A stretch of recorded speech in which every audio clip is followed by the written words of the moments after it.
ಸತ್ಯವೇದ ಪಠಣ ಕಾರ್ಯಕ್ರಮಕ್ಕೆ ನಿಮ್ಮನ್ನು ಪ್ರೀತಿಯಿಂದ ಸ್ವಾಗತಿಸುತ್ತೇವೆ. ಪ್ರಿಯ ಕೇಳುಗರೆ, ಈ ಕಾರ್ಯಕ್ರಮವು ಸತ್ಯವೇದದಲ್ಲಿ ಇರುವಂತಹ ರಹಸ್ಯಗಳ ವಿವರಣೆಯ ಒಂದು ಕಾರ್ಯಕ್ರಮವಾಗಿದೆ. ಕೇಳಿರಿ, ಆಶೀರ್ವಾದ ಹೊಂದಿಕೊಳ್ಳಿರಿ.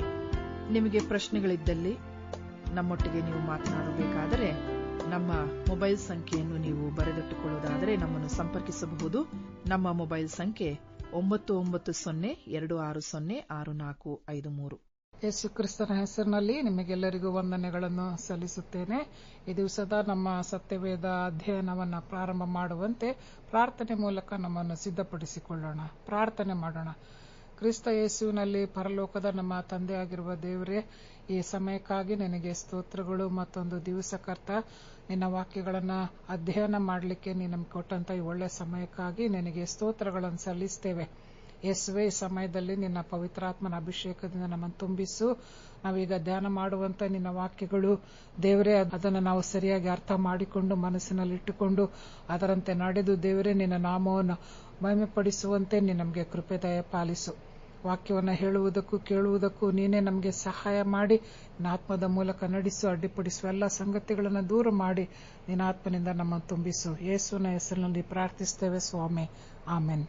ಕರ್ತನಲ್ಲಿ ಪ್ರಿಯ ಸಹೋದರ ಸಹೋದರಿಯರೇ, ಈ ದಿವಸದ ನಮ್ಮ ಸತ್ಯವೇದ ಅಧ್ಯಯನಕ್ಕಾಗಿ ನಾನು ಆರಿಸಿಕೊಂಡಿರುವಂತಹ ಮುಖ್ಯ ಪ್ರಸ್ತಾಪ ಯಾವುದಂತ ಹೇಳಿದ್ರೆ, ಒಗ್ಗೂಡಿಸುವ ಮನೋಭಾವ. ಒಗ್ಗೂಡಿಸುವ ಮನೋಭಾವ ಅಂತ ಹೇಳಿದ್ರೆ, ಒಂದು ಮಾಡುವಂತ ಮನಸ್ಸು, ಆ ಒಂದು ಸ್ವಭಾವ ನಮ್ಮಲ್ಲಿರಬೇಕು ಎನ್ನುವಂತ ವಿಷಯದ ಮೇಲೆ ಈ ದಿವಸ ವಾಕ್ಯಗಳ ಆಧಾರದಲ್ಲಿ ನಾವು ಸ್ವಲ್ಪ ಹೊತ್ತು ಧ್ಯಾನ ಮಾಡಿಕೊಳ್ಳೋಣ. ನಾವು ಯೇಸು ಕ್ರಿಸ್ತನ ಮಕ್ಕಳಾಗಿರುವುದರಿಂದ ಕ್ರಿಸ್ತನು ಹೇಗೆ ಎಲ್ಲರನ್ನೂ ಒಂದೇ ಭಾವದಿಂದ ನೋಡ್ತಾ ಇದ್ದಾನೋ, ಅಥವಾ ಎಲ್ಲರನ್ನೂ ಒಂದೇ ತನ್ನ ಬಳಿಗೆ ಬರುವಂತ ಪ್ರತಿಯೊಬ್ಬರನ್ನ ಆತನು ಹೇಗೆ ಅಂಗೀಕರಿಸಿಕೊಂಡು ಆತನು ಆಶೀರ್ವಾದ ಮಾಡ್ತಾನೋ, ಹಾಗೆ ಆತನ ಮಕ್ಕಳೆನಿಸಿಕೊಂಡಿರುವಂತ ನಾವುಗಳು ಸಹ ಎಲ್ಲರನ್ನ ಒಗ್ಗೂಡಿಸಿಕೊಂಡು ಅಥವಾ ಎಲ್ಲರನ್ನ ಒಂದೇ ಎನ್ನುವಂತ ಮನೋಭಾವದಿಂದ ನೋಡುವಂತ ಒಂದು ಮನಸ್ಸು, ವರ್ತಿಸುವಂತ ಒಂದು ಸ್ವಭಾವ ನಮ್ಮಲ್ಲಿರಬೇಕು ಎನ್ನುವಂಥದ್ದು ಈ ದಿವಸದ ನಮ್ಮ ವಿಷಯದ ಮುಖ್ಯ ಉದ್ದೇಶ. ಅದಕ್ಕಾಗಿ ನಾನು ಆರಿಸಿಕೊಂಡಿರುವಂತ ವಾಕ್ಯ ಭಾಗ ಯಾವುದಂತ ಹೇಳಿದ್ರೆ, ಪೌಲನು ಗಲಾತ್ಯದವರಿಗೆ ಬರೆದಿರುವಂತ ಪತ್ರ 3ನೇ ಅಧ್ಯಾಯ, ಅದರಲ್ಲಿ 28ನೇ ವಚನ. ಗಲಾತ್ಯದವರಿಗೆ ಬರೆದ ಪತ್ರಿಕೆ 3ನೇ ಅಧ್ಯಾಯದ ಅಲ್ಲಿ 28, 29ನೇ ವಚನವನ್ನ ನಾವು ಓದಿಕೊಳ್ಳೋಣ. ಅಲ್ಲಿ ವಾಕ್ಯ ಹೀಗೆ ಹೇಳ್ತದೆ: ನೀವೆಲ್ಲರೂ ಕ್ರಿಸ್ತ ಯೇಸುವಿನಲ್ಲಿ ಒಂದೇ ಆಗಿರುವುದರಿಂದ ಯಹೂದ್ಯನು ಗ್ರೀಕನು ಎಂದು, ಆಳು ಒಡೆಯ ಎಂದು, ಗಂಡು ಹೆಣ್ಣು ಎಂದು ಭೇದವಿಲ್ಲ. ನೀವು ಕ್ರಿಸ್ತನವರಾಗಿದ್ದರೆ ಅಬ್ರಹಾಮನ ಸಂತತಿಯವರು, ವಾಗ್ದಾನಕ್ಕನುಸಾರವಾಗಿ ಬಾಧ್ಯರು ಆಗಿದ್ದೀರಿ. ನಾವು ಕ್ರಿಸ್ತನವರು ಎನಿಸಿಕೊಂಡ ಮೇಲೆ ಇಲ್ಲಿ ಬರೆದಿರುವಂತ 3-4 ಸಂಗತಿಗಳನ್ನೆಂತ ಹೇಳಿದ್ರೆ, ಭೇದ ಭಾವ ಇರಬಾರದು, ಎಲ್ಲರೂ ಒಂದೇ. ಕ್ರಿಸ್ತನ ಎದುರಿನಲ್ಲಿ ಅಥವಾ ದೇವರ ಸನ್ನಿಧಾನದಲ್ಲಿ ಎಲ್ಲರೂ ಒಂದೇ ಎನ್ನುವಂತ ಮನೋಭಾವ ನಮಗಿರಬೇಕು. ಅದಕ್ಕಾಗಿ ಸ್ವಾಮಿ ನಮ್ಮನ್ನ ಹೇಳ್ತಾ ಇದ್ದಾನೆ, ನೀವೆಲ್ಲರೂ ಕ್ರಿಸ್ತನವರಾಗಿದ್ದರೆ ನಾವು ಕ್ರಿಸ್ತನಿಗೆ ಸಂಬಂಧಪಟ್ಟವರಾಗಿರುವುದರಿಂದ ನಮ್ಮಲ್ಲಿ ಭೇದ ಭಾವ ಇರಬಾರದು. ನಾವೆಲ್ಲದಕ್ಕೂ ದೇವರ ವಾಗ್ದಾನಗಳಿಗೆ ನಾವೆಲ್ಲರೂ ಬಾಧ್ಯರೇ. ಕ್ರಿಸ್ತ ಯೇಸುವಿನಲ್ಲಿ ಸೇರಿದ ಪ್ರತಿಯೊಬ್ಬರೂ ನಾವೆಲ್ಲರೂ ಬಾಧ್ಯರೇ. ನಾವು ಗಂಡು ಹೆಣ್ಣಾಗಿರ್ಲಿ ಅಥವಾ ಜಾತಿ ವ್ಯತ್ಯಾಸಗಳಿರಲಿ, ಅದು ಯಹೂದ್ಯನು ಗ್ರೀಕನು ಇರಲಿ, ಹೀಗೆ ಬೇರೆ ಬೇರೆ ಬೇರೆ ವಿಷಯಗಳನ್ನು ಇಲ್ಲಿ ಪೌಲನು ತಿಳಿಸ್ತಾ ಇದ್ದಾನೆ. ಏನಂತ ಹೇಳಿದ್ರೆ, ಯೇಸು ಸ್ವಾಮಿ ಎಲ್ಲರನ್ನೂ ಒಂದೇ ರೀತಿಯಲ್ಲಿ ಕಂಡನು. ಆತನ ಸ್ವಭಾವ, ಆತ ಎಲ್ಲರನ್ನ ಕಂಡು ಕನಿಕರ ಪಡ್ತಾ ಇದ್ದನು. ಸ್ವಾಮಿ ಯಾವ ಊರಿಗೆ ಹೋದ್ರೂ ನೂರಾರು ಜನ ಆತನ ಹಿಂದೆ ಬರ್ತಾ ಇದ್ರು. ಬಂದು ಆತನ ಬೋಧನೆಯನ್ನ ಕೇಳಿ ತಮ್ಮ ಕಾಯಿಲೆಗಳನ್ನ, ತಮ್ಮ ರೋಗಗಳನ್ನ ವಾಸಿ ಮಾಡಿಸಿಕೊಳ್ತಾ ಇದ್ರು.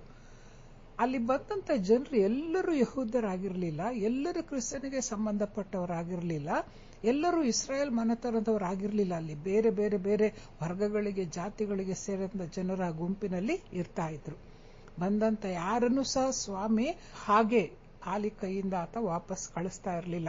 ಒಂದಲ್ಲ ಒಂದು ಆಶೀರ್ವಾದಗಳನ್ನು ಅವರೆಲ್ಲರೂ ಬಂದಂತವರು ಹೊಂದಿಕೊಂಡು, ಯಾರು ನಂಬಿಕೆ ಇಟ್ಟು ಬರ್ತಾ ಇದ್ರು ಅವರೆಲ್ಲರೂ ಆಶೀರ್ವಾದವನ್ನು ಹೊಂದಿಕೊಂಡು ಹೋಗ್ತಾ ಇದ್ರು.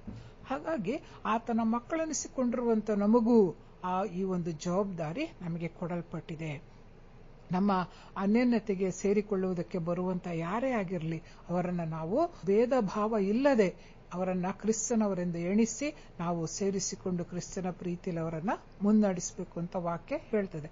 ಹಾಗೆ ಕೊಲೊಸ್ಸ ಪತ್ರಿಕೆಯಲ್ಲೂ ಸಹ ಕೊಲೊಸ್ಸ ಸಭೆಯವರಿಗೆ ಬರೆಯುವಾಗಲೂ ಸಹ ಪೌಲನು ಇದನ್ನೇ ಬರೀತಾನೆ. ಏನಂತ ಹೇಳಿದ್ರೆ, ನಾವೀಗ ಅಲ್ಲಿ 3ನೇ ಅಧ್ಯಾಯ, ಕೊಲೊಸ್ಸೆ ಪತ್ರಿಕೆ 3ನೇ ಅಧ್ಯಾಯ ಅಲ್ಲಿ 10-11ನೇ ವಚನವನ್ನು ನೋಡುವಾಗ ನಾವು ನೂತನ ಸ್ವಭಾವವನ್ನು ಧರಿಸಿಕೊಂಡರಾಗಿದ್ದೇವೆ. ನಮ್ಮ ಹಿಂದಿನ ಎಲ್ಲ ಪಾಪದ ಕೃತ್ಯಗಳು ಬಿಟ್ಟು ಹೋಗಿದೆ. ನಾವೆಲ್ಲ ನೂತನ ಸ್ವಭಾವವನ್ನು ಧರಿಸಿಕೊಂಡವರಾಗಿರುವುದರಿಂದ ಗ್ರೀಕನು ಯಹೂದ್ಯನು ಎಂಬ ಭೇದವಿಲ್ಲ, ಸುನ್ನತಿ ಮಾಡಿಸಿಕೊಂಡವರು ಸುನ್ನತಿ ಮಾಡಿಸಿಕೊಳ್ಳದವರು ಎಂಬ ಭೇದವಿಲ್ಲ, ಮ್ಲೇಚ್ಛ ಹೂಣ ಎಂಬ ಹೆಸರುಗಳಿಲ್ಲ, ಆಳು ಒಡೆಯ ಎಂಬ ಭೇದವಿಲ್ಲ, ಆದರೆ ಕ್ರಿಸ್ತನೇ ಸಮಸ್ತರಲ್ಲಿಯೂ ಸಮಸ್ತನೂ ಆಗಿರುವನು. ಯಾವ ಭೇದ ಭಾವ ಇಲ್ಲ. ನಾವು ಅದನ್ನ ಮಾಡ್ತೇವೆ. ನಾವು ರಕ್ಷಣೆ ಹೊಂದಿದ್ದೇವೆ, ನಮಗೆ ಅನ್ಯ ಭಾಷೆ ಗೊತ್ತು, ನಾವು ವಾಕ್ಯವನ್ನು ಚೆನ್ನಾಗಿ ತಿಳ್ಕೊಂಡಿದ್ದೀವಿ, ಹಾಗಾಗಿ ನಾವು ಶ್ರೇಷ್ಠ, ಅವರಿಗೇನು ಗೊತ್ತಿಲ್ಲ, ಅವ್ರು ಮಾಡುವಂತ ಆರಾಧನೆಗಳು ಸರಿ ಇಲ್ಲ, ಅವರ ನಂಬಿಕೆ ವಿಶ್ವಾಸಗಳು ಬಲವಾಗಿಲ್ಲ, ಈ ರೀತಿ ನಾವು ತಾರತಮ್ಯವನ್ನ ಎಣಿಸ್ತೇವೆ. ನಾವು ನಮ್ಮನ್ನು ನಾವು ಹೆಚ್ಚಿಸಿಕೊಳ್ಳಲಿಕ್ಕೆ ಪ್ರಯತ್ನಿಸ್ತೇವೆ. ಆದರೆ ಹಾಗೆ ಮಾಡಬಾರ್ದು ಅಂತ ವಾಕ್ಯ ನಮ್ಮನ್ನ ಎಚ್ಚರಿಸ್ತಾ ಇದೆ. ಯಾಕಂತ ಹೇಳಿದ್ರೆ, ಕ್ರಿಸ್ತನ ಮಕ್ಕಳಾಗಿರುವಂತವರು ನಾವು ಆತನ ಗುಣ ಸ್ವಭಾವಗಳನ್ನೇ ಅನುಸರಿಸುವವರು ಆಗಿರ್ಬೇಕು. ಆತನ ಗುಣಗಳನ್ನೇ ನಾವು ಧರಿಸಿಕೊಂಡವರಾಗಿರ್ಬೇಕು. ನೂತನ ಸ್ವಭಾವನ ನಾವು ಧರಿಸಿಕೊಂಡಿದ್ದೀವಿ. ಈ ಸ್ವಭಾವ ಅದನ್ನು ಸೃಷ್ಟಿಸಿದ ಆತನ ಹೋಲಿಕೆಯ ಮೇರೆಗೆ ದಿನೇ ದಿನೇ ನೂತನವಾಗುತ್ತಾ ಪೂರ್ಣ ಜ್ಞಾನವನ್ನು ಉಂಟು ಮಾಡುತ್ತೆ. ಕೊಲೊಸ್ಸೆ ಪತ್ರಿಕೆ 3ನೇ ಅಧ್ಯಾಯ 10ನೇ ವಚನದಲ್ಲಿ ಅಲ್ಲಿ ವಾಕ್ಯ ಬರೆದಿದೆ. ನಾವು ನೂತನ ಸ್ವಭಾವ ಧರಿಸಿಕೊಂಡ ಮೇಲೆ ಆ ನೂತನ ಸ್ವಭಾವ ದಿನ ಪ್ರತಿದಿನ ನಮಗೆ ನೂತನ ಆಗ್ತಾ ಹೋಗಿ ನಮ್ಮನ್ನು ಬಲಪಡಿಸಿ ನಮ್ಮನ್ನು ಪೂರ್ಣ ಜ್ಞಾನದಿಂದ ತುಂಬಿಸ್ತದಂತೆ ವಾಕ್ಯ ಹೇಳ್ತಾ ಇದೆ. ಹೀಗೆ ಪೂರ್ಣ ಜ್ಞಾನವಂತರು ನಾವು ಆದ್ಮೇಲೆ ಭೇದ ಭಾವ ನಾವು ಮಾಡಬಾರ್ದು. ಅದಕ್ಕೆ 11ನೇ ವಚನ ಹೇಳುತ್ತೆ, ಇದನ್ನು ಧರಿಸಿಕೊಂಡಿರುವುದರಲ್ಲಿ ಯಾರೇ ಆಗಿರ್ಲಿ, ಗ್ರೀಕರು ಧರಿಸ್ಕೊಳ್ಳಿ, ಯಹೂದ್ಯರು ಧರಿಸ್ಕೊಳ್ರಿ, ಬಡವರು ಧರಿಸ್ಕೊಳ್ಳಿ, ಅಥವಾ ಶ್ರೀಮಂತರೇ ನೂತನ ಸ್ವಭಾವ ಹೊಂದಿಕೊಳ್ಳಿ, ಯಾರೇ ಆಗ್ಲಿ, ಶ್ರೀಮಂತರು ಬಡವರನ್ನ ಕೀಳಾಗಿ ಕಾಣಬಾರ್ದು, ಬಡವರು ಶ್ರೀಮಂತರನ್ನ ಹೆಚ್ಚಿನವರೆಂಬುದಾಗಿ ಎಣಿಸ್ಕೊಳ್ಬಾರ್ದು. ಯಾಕಂದ್ರೆ ಕ್ರಿಸ್ತನೇ ಸಮಸ್ತರಲ್ಲಿಯೂ ಸಮಸ್ತ. ಎಲ್ಲದಕ್ಕೂ ಕಾರಣ ಅದು ಕ್ರಿಸ್ತನು ಮಾತ್ರ. ಎಲ್ಲಾ ಸಮಸ್ತವು ಆತನ ಅಧೀನಕ್ಕೆ ಕೊಡಲ್ಪಟ್ಟಿರುವಾಗ ಆತನ ಮಕ್ಕಳಾಗಿರುವಂತ ನಾವು ಅದನ್ನ ಧರಿಸಿಕೊಂಡವರಾಗಿ ಆ ಸ್ವಭಾವದಲ್ಲಿ ನಾವು ಜೀವನ ಮಾಡಿ ನಾವು ಎಲ್ಲರನ್ನ ಕ್ರಿಸ್ತನವರೆಂಬುದಾಗಿ ಎಣಿಸಬೇಕು ಅಂತ ದೇವರ ವಾಕ್ಯ ನಮಗೆ ತಿಳಿಸ್ತಾ ಇದೆ. ಹಾಗಾಗಿ ಹೀಗೆ ಹಳೆ ಒಡಂಬಡಿಕೆಯಲ್ಲಿ ಅನೇಕ ಅನ್ಯರು ಸಹ ಕ್ರಿಸ್ತನ ಬಳಿಗೆ ಬಂದು ದೇವರ ಆಶೀರ್ವಾದಗಳನ್ನು ಹೊಂದಿಕೊಂಡು ದೇವರ ಆ ಒಂದು ಜೀವಬಾಧ್ಯರ ಪಟ್ಟಿಯಲ್ಲಿ ಹೆಸರನ್ನ ಹೊಂದಿದ್ದು ಆತನ ವಂಶಾವಳಿಯಲ್ಲಿ ಸೇರಿಸಲ್ಪಟ್ಟು ಘನ ಕಾರ್ಯಗಳನ್ನು ನಡೆಸಿದಂತ ಎಷ್ಟೋ ಜನ ದೇವ ಭಕ್ತಿಯರು ಸತ್ಯವೇದದಲ್ಲಿ ಇದ್ದಾರೆ. ನಾವೀಗ ಹಳೆ ಒಡಂಬಡಿಕೆಯಿಂದ ಒಬ್ಬ ವ್ಯಕ್ತಿಯ ವಿಷಯದಲ್ಲಿ ನಾವು ಈ ದಿವಸದ ನಮ್ಮ ಆ ವಾಕ್ಯ ಭಾಗಕ್ಕೆ ಅನುಗುಣವಾಗಿ, ನಮ್ಮ ಮುಖ್ಯ ಪ್ರಸ್ತಾಪಕ್ಕೆ ಅನುಗುಣವಾಗಿ ಒಬ್ಬ ವ್ಯಕ್ತಿಯ ವಿಷಯವನ್ನು ನಾವು ದಾನ ಮಾಡಿಕೊಳ್ಳೋಣ. ಅದಕ್ಕಾಗಿ ನಾನು ಆರಿಸಿಕೊಂಡಿರುವಂತಹ ವ್ಯಕ್ತಿ ಏನಂತ ಹೇಳಿದ್ರೆ, ಹಳೆ ಒಡಂಬಡಿಕೆಯಲ್ಲಿ ರೂತಳು ನಮಗೆ ಗೊತ್ತು. ರೂತಳ ಪುಸ್ತಕದಲ್ಲಿ ಇರುವಂತಹ 4 ಅಧ್ಯಾಯದಲ್ಲಿ ಇರುವಂತಹ ಸ್ವಲ್ಪವೇ ಅಧ್ಯಾಯದಲ್ಲಿ ರೂತಳ ವಿಷಯದಲ್ಲಿ ಬರೆದಿರುವಂತಹ ಸಂಗತಿಗಳು ಬಹಳ ಘನವಾದವುಗಳು. ಅವಳೊಬ್ಬ ಅನ್ಯ ದೇಶಕ್ಕೆ ಸಂಬಂಧಪಟ್ಟವಳು, ಅನ್ಯ ದೇಶಸ್ಥಳ ಆಗಿದ್ರು ಸಹ ಅವಳು ಎಲಿಮೆಲೆಕ ನವೋಮಿಯ ಮಗನನ್ನ ಮದುವೆ ಮಾಡಿಕೊಂಡು ಅವಳು ದೇವ ಜನಾಂಗಕ್ಕೆ ಸೇರಿಸಲ್ಪಟ್ಲು. ಹಾಗೆ ಅವರು ಮೊವಾಬ್ ದೇಶದಲ್ಲಿ ವಾಸ ಮಾಡಿ ಬೆತ್ಲೆಹೇಮನ್ನ ಬಿಟ್ಟು ಮೊವಾಬ್ ದೇಶಕ್ಕೆ ಹೋಗಿ ಅಲ್ಲಿ ವಾಸ ಮಾಡಿ ಅಲ್ಲಿ ಸ್ವಲ್ಪ ವರ್ಷಗಳಾದ ಮೇಲೆ ಅಲ್ಲಿ ಆಕೆ ತನ್ನ ಗಂಡನನ್ನ ಕಳೆದುಕೊಳ್ತಾಳೆ. ನವೋಮಿ ಎಲಿಮೆಲೆಕರಿಗೆ 2 ಗಂಡು ಮಕ್ಕಳು, ಆ 2 ಸೊಸೆಯರು, 2 ಗಂಡು ಮಕ್ಕಳು. ನವೋಮಿ ಎಲಿಮೆಲೆಕ ಎಲ್ಲರೂ ದೇಶ ಬಿಟ್ಟು ಇನ್ನೊಂದು ದೇಶಕ್ಕೆ ಹೋಗಿ ಅಲ್ಲಿ ವಾಸ ಮಾಡ್ತಾ ಇದ್ದಾರೆ. ಅಲ್ಲಿ ನವೋಮಿ ಕುಟುಂಬದ ಯಜಮಾನಿ ನವೋಮಿ ಅವಳೇನ್ ಮಾಡ್ತಾಳೆ, ತನ್ನ ಗಂಡನನ್ನ, ತನ್ನ 2 ಗಂಡು ಮಕ್ಕಳನ್ನ ಕಳೆದುಕೊಳ್ತಾಳೆ. ಹಾಗಾಗಿ 3 ಜನ ಹೆಣ್ಣು ಮಕ್ಕಳು ವಿಧವೆಯರಾಗಿ ಬಿಟ್ರು. ಆ ಕುಟುಂಬದಲ್ಲಿ ಗಂಡು ಮಕ್ಕಳೇ ಇಲ್ಲ, 3 ಜನ ಹೆಣ್ಣು ಮಕ್ಕಳೇ ಉಳ್ಕೊಂಡ್ಬಿಟ್ರು. ಹೀಗೆ ಸ್ವಲ್ಪ ವರ್ಷ ಆದ್ಮೇಲೆ ಸರಿ, ಆ ಗಂಡ ಎಲ್ಲವ ತೀರಿಕೊಂಡ ಮೇಲೆ ನವೋಮಿಗ 2 ಸೊಸೆಯರ ಜವಾಬ್ದಾರಿ ಬಿತ್ತು. ಅವಳೇನ್ ಮಾಡಿದ್ಲು, ತಿರುಗಿ ತನ್ನ ದೇಶಕ್ಕೆ, ಸ್ವಸ್ಥಳಕ್ಕೆ ಬೆತ್ಲೆಹೇಮಿಗೆ ಹಿಂತಿರುಗಿ ಬರೋದಕ್ಕಾಗಿ ಅವಳು ಹೊರಟು ಬರುವಾಗ ದಾರಿ ಮಧ್ಯದಲ್ಲಿ ತನ್ನ ಸೊಸೆಯರಿಗೆ ಹೇಳ್ತಾಳೆ, ನೀವು ಹೋಗ್ರಿ, ನಿಮ್ಮ ತವರು ಮನೆಗಳಿಗೆ ಹೋಗ್ರಿ, ನಿಮ್ಮ ತಂದೆ ತಾಯಿಯ ಮನೆಗೆ ಹೋಗಿ ಅಲ್ಲಿ ನೀವು ಜೀವನ ಮಾಡ್ರಿ, ಇನ್ನು ನನ್ನೊಟ್ಟಿಗೆ ಬಂದ್ರೆ ನಿಮ್ಗೆ ಯಾವ ಪ್ರಯೋಜನ ಇಲ್ಲ ಅಂತ ಹೇಳಿದಾಗ ಓರ್ಫಳು ಅವಳೇನ್ ಮಾಡ್ತಾಳೆ, ದೊಡ್ಡ ಸೊಸೆ ಏನ್ ಮಾಡ್ತಾಳೆ, ಅವಳು ಅತ್ತೆ ಮಾತಿಗೆ ಬೆಲೆ ಕೊಟ್ಟು ಅತ್ತೆಗೆ ನಮಸ್ಕರಿಸಿ ತನ್ನ ತವರು ಮನೆಗೆ ಹೊರಟೋಗ್ತಾಳೆ. ಆದರೆ ರೂತಳು ಹಾಗೆ ಮಾಡಲಿಲ್ಲ. ಇದು ವಿಶೇಷತೆ. ರೂತಳು ಅಷ್ಟು ವರ್ಷಗಳ ತನಕ ಅವಳು ಅನ್ಯ ದೇಶಸ್ಥಳಾಗಿದ್ರು ಸಹ ಮದುವೆ ಆದ ನಂತರ ದೇವ ಜನಾಂಗಕ್ಕೆ ಸೇರಿಸಲ್ಪಟ್ಟ ನಂತರ ಅಲ್ಲಿ ಎಲ್ಲ ದೇವರ ಕಾರ್ಯಗಳನ್ನ ಗಮನಿಸಿದಂತ ರೂತಳು ಅವಳ ಮನಸ್ಸನ್ನ ದೃಢಪಡಿಸಿಕೊಂಡ್ಳು. ದೇವರ ವಿಷಯದಲ್ಲಿ ಅವಳಿಗೆ ಬಹಳವಾದ ಎಲ್ಲ ವಿಷಯಗಳು ತಿಳಿದುಕೊಂಡಿರ್ತಾಳೆ. ಅವಳು ತಿಳ್ಕೊಂಡಿರಲೇಬೇಕು. ಸಹಜವಾಗಿ ದೇವ ಜನಾಂಗದ ಕುಟುಂಬಕ್ಕೆ ಬಂದ ಮೇಲೆ ದೇವರ ವಿಷಯದಲ್ಲಿ ಎಲ್ಲ ಸತ್ಯಗಳನ್ನು ಅವಳು ಅರಿತುಕೊಂಡಿರಲೇಬೇಕು. ಹಾಗಾಗಿ ರೂತಳು ನವೋಮಿ ಅವಳು ನೀನು ಹೊರಟು ಹೋಗು, ನಿನ್ನ ತಂದೆ ತಾಯಿ ಮನೆಗೆ ಹೋಗ್ರಿ ಅಂತ ಹೇಳಿದಾಗ ರೂತಳು ಅವಳು ಹೇಳ್ತಾಳೆ, ಇಲ್ಲ ನಾನು ಹೋಗುದಿಲ್ಲ, ನಾನು ನಿನ್ನ ಜೊತೆ ಬರ್ತೀನಿ, ನಿನ್ನ ಮನೆಯಲ್ಲೇ ಇರ್ತೀನಿ, ನಾನು ನಿನ್ನ ಜನಾಂಗದವ್ರ ಜೊತೆಯಲ್ಲೇ ನಾನು ಜೀವನ ಮಾಡ್ತೀನಿ ಅಂಥೇಳಿ ಅಲ್ಲಿ ನಾವು 1ನೇ ಅಧ್ಯಾಯದಲ್ಲಿ ನಾವು ನೋಡ್ಕೊಳ್ಳೋದಾದ್ರೆ ಅವಳು ಹೇಳುವಂತ ಮಾತುಗಳು ಬಹಳ ವಿಶೇಷವಾಗಿರ್ತವೆ. ಹಾಗಾಗಿ ಅವಳೇನ್ ಮಾಡ್ತಾಳೆ, ದೃಢ ಮಾಡಿಕೊಂಡು ತನ್ನ ತವರು ಮನೆಗೆ ಹೋಗದೆ ಅತ್ತೆಯನ್ನೇ ಹಿಂಬಾಲಿಸಿಕೊಂಡು ತಿರುಗಿ ತನ್ನ ಗಂಡನ ಊರಿಗೆ ಅವಳು ಹಿಂತಿರುಗಿ ಬಂದು ಅತ್ತೆಯೊಟ್ಟಿಗೆ ವಾಸ ಮಾಡ್ತಾಳೆ. ಇದು ರೂತಳು ಮೊದಲು ತನ್ನನ್ನು ತಾನು ಸಮರ್ಪಿಸಿಕೊಂಡಂತ ರೀತಿ. ಹೀಗೆ ಬಂದಂತ ಅನ್ಯ ಜನಾಂಗದವಳನ್ನ ನವೋಮಿ ತಿರಸ್ಕಾರ ಮಾಡಲಿಲ್ಲ. ಗಂಡ ಇಲ್ಲ, ಮಕ್ಕಳು ಇಲ್ಲ. ಹಾಗಾಗಿ ಅವಳು ಸೊಸೆಯನ್ನ ದೂರ ಮಾಡಬಹುದಾಗಿತ್ತು. ಹೋಗು ನೀನು, ಬೇಡ ನನ್ನ ಜೊತೆಲಿ ಅಂತ ಅವಳು ಖಡಾಖಂಡಿತವಾಗಿ ಹೇಳ್ಬೋದಾಗಿತ್ತು. ಆದ್ರೆ ನವೋಮಿ ಹಾಗೆ ಮಾಡಲಿಲ್ಲ. ಅವಳೇನ್ ಮಾಡಿದ್ಲು, ಸೊಸೆಯನ್ನ ಪ್ರೀತಿಯಿಂದ ಸ್ವೀಕರಿಸಿಕೊಂಡ್ಲು. ಸೊಸೆ ತನ್ನ ಜೊತೆ ಬರುವುದಕ್ಕೆ ಮಾಡಿಕೊಟ್ಟಂತ ದೃಢ ತೀರ್ಮಾನವನ್ನ ನವೋಮಿ ಪುರಸ್ಕರಿಸಿದ್ಲು. ಅವಳ ಜೊತೆಗೆ ತನ್ನ ಜೊತೆಗೆ ಅವಳನ್ನ ಕರೆಕೊಂಡು ತನ್ನ ಸ್ವಂತ ಊರಿಗೆ ದೇಶಕ್ಕೆ ಹಿಂತಿರುಗಿ ಬಂದ್ಲು. ಅಲ್ಲಿ ಬಂದ ಮೇಲೆ ರೂತಳ ಜೀವನ ಸಂಪೂರ್ಣವಾಗಿ ಬದಲಾಯಿತು, ಆಶೀರ್ವದಿಸಲ್ಪಡ್ತು. ಅವಳು ಅಲ್ಲಿನ ಜನರಿಂದಲೂ ಸಹ ಅವಳು ತಿರಸ್ಕರಿಸಲ್ಪಡ್ಲಿಲ್ಲ. ನೀನು ಅನ್ಯ ದೇಶದವಳು, ವಿಧವೆ ಆಗಿದ್ದೀಯ, ನೀನು ತಿರುಗಿ ನಿಮ್ಮ ದೇಶಕ್ಕೆ ಹೊರಟೋಗು ಅಂತೇಳಿ ಯಾರು ಅವಳನ್ನ ಅಲ್ಲಿ ಪ್ರಚೋದಿಸಲಿಲ್ಲ. ಯಾರು ಅವಳನ್ನ ಬೇಡವೆಂತ ತಿರಸ್ಕಾರ ಮಾಡಲಿಲ್ಲ. ಅಲ್ಲಿಯ ಜನರು ಸಹ ರೂತಳನ್ನ ಪ್ರೀತಿ ಮಾಡ್ತಾರೆ. ಹಾಗಾಗಿ ಅವಳೇನ್ ಮಾಡ್ತಾಳೆ, ತನ್ನ ಅತ್ತೆಯ ಅಣತಿಯ ಮೇರೆಗೆ ಅವಳು ಬೋವಜ ಎನ್ನುವಂತ ಒಬ್ಬ ಶ್ರೀಮಂತನ ಹೊಲದಲ್ಲಿ ಕೆಲಸಕ್ಕೆ ಹೋಗ್ತಾಳೆ. ಅಲ್ಲಿ ಹೋಗಿ ಅಲ್ಲೂ ಸಹ ತನ್ನ ಒಂದು ಸ್ವಾಮಿ ನಿಷ್ಠೆ ಅಂತ ಹೇಳಿದ್ರೆ ತನ್ನ ಕರ್ತವ್ಯವನ್ನ, ತನ್ನ ಅತ್ತೆಯ ಮೇಲಿದ್ದಂತ ಪ್ರೀತಿಯನ್ನ ಅವಳಲ್ಲಿ ಬೇರೆ ಬೇರೆ ರೀತಿಯಲ್ಲಿ ವ್ಯಕ್ತಪಡಿಸ್ತಾಳೆ. ತನ್ನ ಜವಾಬ್ದಾರಿನ ಅವಳಲ್ಲಿ ನಿರ್ವಹಿಸುವುದನ್ನು ನಾವು ಕಾಣ್ತೇವೆ. ಹೀಗೆ ಇದೆಲ್ಲವೂ ದೇವರು ಮಾಡುವಂತ ಒಂದು ಯೋಜನೆಗಳು. ಆ ಯೋಜನೆಗೆ ನಮ್ಮ ಒಂದು ಪ್ರಯತ್ನಗಳು, ನಮ್ಮ ಸಹ ಒಂದು ಕೆಲಸ ಕಾರ್ಯಗಳು ಸಹ ಅಲ್ಲಿ ಕಾರ್ಯ ಮಾಡ್ತವೆ. ಇಲ್ಲಿ ರೂತಳು ತನ್ನಂತಾನು ಆ ದೇವ ಜನಾಂಗಕ್ಕೆ ಒಪ್ಪಿಸಿಕೊಟ್ಟು ತನ್ನ ಅತ್ತೆಯನ್ನು ಹಿಂಬಾಲಿಸಿ ಬಂದ್ಲು. ಇದು ದೇವರ ದೃಷ್ಟಿಯಲ್ಲಿ ಬಹುಶ್ರೇಷ್ಠವೆಂದು ಎಣಿಸಿತು. ಹಾಗಾಗಿ ದೇವರು ಅವಳ ಜೀವಿತವನ್ನೇ ಸಂಪೂರ್ಣವಾಗಿ ಬದಲಾಯಿಸಿಬಿಟ್ಟ. ಹಾಗಾಗಿ ಅವಳು ಏನ್ ಮಾಡ್ತಾ ಇದ್ದಾಳೆ ಅಂತ ಹೇಳಿದ್ರೆ, ಅಲ್ಲಿ ತನ್ನ ಅತ್ತೆಯೊಟ್ಟಿಗೆ ಬಂದು ಬೋವಜನ ಹೊಲದಲ್ಲಿ ಕೆಲಸ ಮಾಡ್ತಾ ಅಲ್ಲಿ ಬೋವಜನ ಪ್ರೀತಿಯನ್ನ ಸಂಪಾದನೆ ಮಾಡಿದ್ಲು. ಅವಳ ಒಂದು ಅತ್ತೆಯ ಮೇಲಿನ ಅವಳ ಪ್ರೀತಿಯನ್ನ ಕಂಡಂತ ಬೋವಜ ಮುಂದೆ ಅವಳನ್ನ ತಾನು ತನ್ನ ಹೆಂಡತಿಯನ್ನಾಗಿ ವರಿಸಿಕೊಂಡ. ನ್ಯಾಯಯುತವಾಗಿ, ಸಂಪ್ರದಾಯಬದ್ಧವಾಗಿ, ಆ ತನ್ನ ಊರಿನ ನಿಯಮಗಳಿಗೆ, ತನ್ನ ಜನಾಂಗದ ನಿಯಮಗಳಿಗೆ ಅನುಸಾರವಾಗಿಯೇ ಆತ ಏನ್ ಮಾಡ್ತಾ ಇದ್ದಾನೆ, ರೂತಳನ್ನ ತನ್ನ ಹೆಂಡತಿಯಾಗಿ ತಕ್ಕೊಳ್ತಾ ಇದ್ದಾನೆ. ಹೀಗೆ ತಕ್ಕೊಂಡಿದ್ರಿಂದ ರೂತಳು ದೇವ ಜನಾಂಗಕ್ಕೆ ಸೇರಿಸಲ್ಪಟ್ಲು. ಇನ್ನೊಂದು ಸಲ ತನ್ನ ಅಸ್ತಿತ್ವವನ್ನ ಸ್ಥಿರಪಡಿಸಿಕೊಂಡ್ಲು. ಮುಂದೆ ಅಲ್ಲಿ 4ನೇ ಅಧ್ಯಾಯದಲ್ಲಿ ಬರೆಯಲ್ಪಟ್ಟಿರುವ ಹಾಗೆ ಅವಳು ಕ್ರಿಸ್ತನ ವಂಶಾವಳಿಯಲ್ಲಿ ಅವಳು ಸೇರಿಸಲ್ಪಟ್ಲು. ಮುಂದೆ ಬೋವಜನಿಗೆ ಮತ್ತೆ ರೂತಳಿಗೆ ಹುಟ್ಟುವಂತ ಮಗ, ಅವನ ಮಗ ಮುಂದೆ ಅವನ ವಂಶಾವಳಿಯಲ್ಲಿ ಯೇಸು ಕ್ರಿಸ್ತನು ಜನಿಸಿ ಬಂದನು. ಹೀಗೆ ಒಬ್ಬ ಅನ್ಯ ದೇಶದ ಸ್ತ್ರೀ ದೇವ ಜನಾಂಗದ ಪುರುಷನನ್ನ ಮದುವೆಯಾಗಿ ದೇವ ಜನಾಂಗಕ್ಕೆ ಸೇರಿಸಲ್ಪಡುವುದಲ್ಲದೆ ಆ ಜನಾಂಗದವರಿಂದ ಸ್ವೀಕರಿಸಲ್ಪಟ್ಲು. ಅಲ್ಲಿ ಅನ್ಯ ದೇಶಸ್ಥಳು ಎಂಬುದಾಗಿ ಯಾವುದೇ ಭೇದ ಭಾವ ಅಲ್ಲಿ ತೋರ್ಪಡಲಿಲ್ಲ.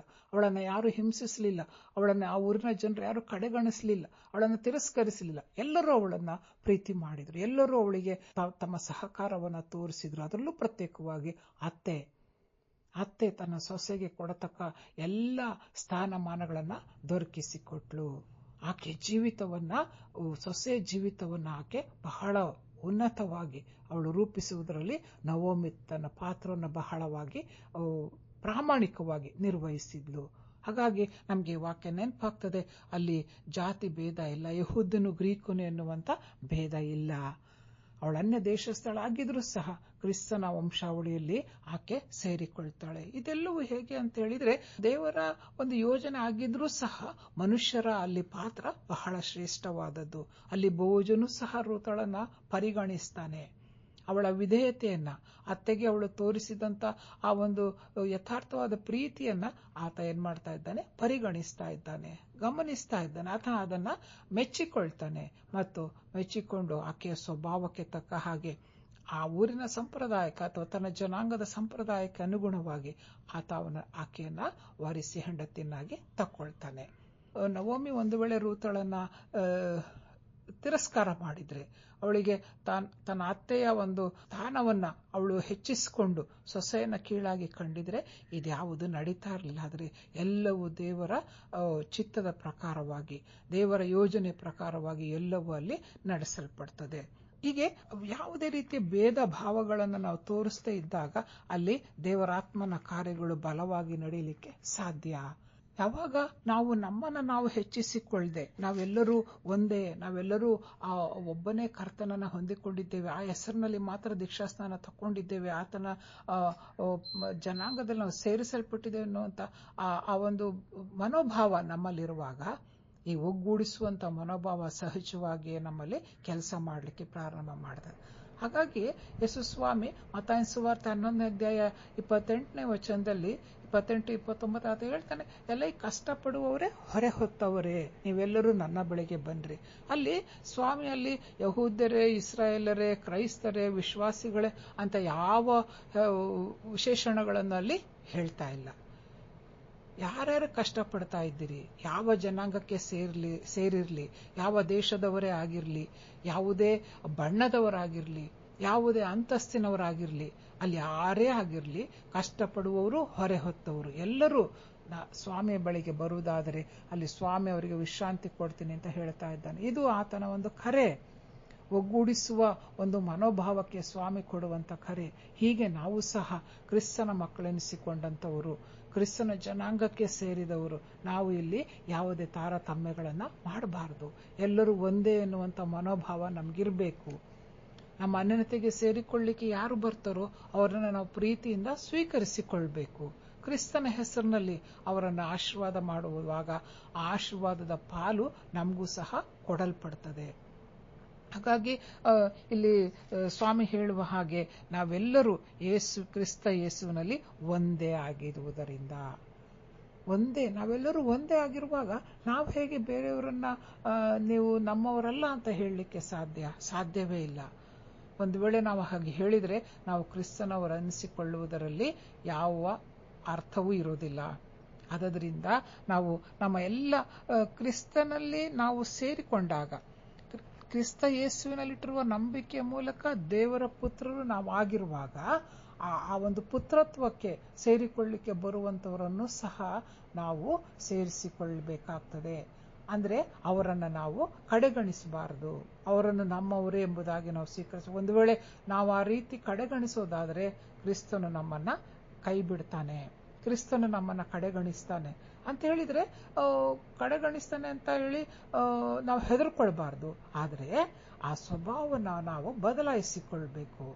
ಕ್ರಿಸ್ತನ ಮನಸ್ಸನ್ನ ಹೊಂದಿಕೊಂಡಿದ್ದೇವೆ. ಫಿಲಿಪ್ಪಿ 2ನೇ ಅಧ್ಯಾಯ 6ನೇ ವಚನ ಬರೆದಿರುವ ಹಾಗೆ ಕ್ರಿಸ್ತ ಯೇಸುವಿನದ್ದಂತ ಮನಸ್ಸು ನಮ್ಮಲ್ಲಿಯೂ ಇರಬೇಕು. ಅಲ್ಲಿ ಮತ್ತಾಯನ ಸುವಾರ್ತೆ 11:29 ಹೇಳುವಾಗ ಸ್ವಾಮಿ ಹೇಳ್ತಾನೆ, ನಾನು ಸಾತ್ವಿಕನು, ದೀನ ಮನಸ್ಸನ್ನು ಉಳ್ಳವನು ಆಗಿದ್ದೇನೆ. ಆ ಒಂದು ಸಾತ್ವಿಕತೆ, ಆ ಒಂದು ಮೃದುವಾದಂತ ಸ್ವಭಾವ, ಆ ಒಂದು ಪವಿತ್ರವಾದಂತ ಸ್ವಭಾವ, ಅದೇನ ಮನಸ್ಸು ನಮ್ಮಲ್ಲಿ ಇದ್ದುಕೊಂಡು ನಾವು ಕ್ರಿಸ್ತನು ನಮ್ಮನ್ನು ಹೇಗೆ ತನ್ನ ಹಟ್ಟಿಯಲ್ಲಿ ಸೇರಿಸಿಕೊಂಡಿದ್ದಾನೋ, ನಾವು ಎಷ್ಟು ಪಾಪಿಗಳಾಗಿದ್ರೂ ಸಹ ಆತ ನಮ್ಮ ತಪ್ಪುಗಳನ್ನು ಕ್ಷಮಿಸಿ ಆತ ನಮ್ಮನ್ನ ತನ್ನ ಮಂದೆಯಲ್ಲಿ ಸೇರಿಸಿಕೊಂಡಿದ್ದಾನೋ, ಹಾಗೆ ನಾವು ಸಹ ಆತನ ಮಂದೆಯಲ್ಲಿರುವಂತ ನಾವುಗಳು ಸಹ ಎಲ್ಲರನ್ನ ಆತನ ಮಂದೆಗೆ ಸೇರಿಸಿಕೊಳ್ಳುವಂತ ಜವಾಬ್ದಾರಿ ಉಳ್ಳವರಾಗಿದ್ದೇವೆ. ಆದ್ದರಿಂದ ಯಾವ ಭೇದ ಭಾವ ಇಲ್ಲದೆ ನಾವೆಲ್ಲರೂ ಎಲ್ಲರನ್ನ ಒಗ್ಗೂಡಿಸಿಕೊಂಡು ಒಂದೇ ಮನೋಭಾವದಿಂದ ಕ್ರಿಸ್ತನ ಆ ಒಂದು ಪ್ರೀತಿಯಲ್ಲಿ ನಾವು ನೆಲೆಗೊಂಡು ಜೀವನ ಮಾಡೋದಾದ್ರೆ ಕ್ರಿಸ್ತನ ವಾಕ್ಯವನ್ನು ನೆರವೇರಿಸಿದವರು ನಾವು ಆಗ್ತೀವಿ. ಕ್ರಿಸ್ತನ ಆ ಒಂದು ಮನಸ್ಸು ಹೊಂದಿಕೊಂಡವರು ನಾವಿದ್ದುಕೊಂಡು ಆತನ ಸಾಕ್ಷಿಗಳಾಗಿರ್ಲಿಕ್ಕೆ ಸಾಧ್ಯ ಆಗ್ತದೆ ಅಂತ ಅನೇಕ ಸಂಗತಿಗಳು ಸತ್ಯದಲ್ಲಿ ಬರೆಯಲ್ಪಟ್ಟಿದೆ. ಮುಂದಿನ ವಾರ ಇದರ ಮುಂದುವರೆದ ಭಾಗವಾಗಿ ನಾವು ಇನ್ನೊಂದೆರಡು ವಿಷಯಗಳನ್ನ ನಾವು ಕಲಿತುಕೊಳ್ಳೋಣ.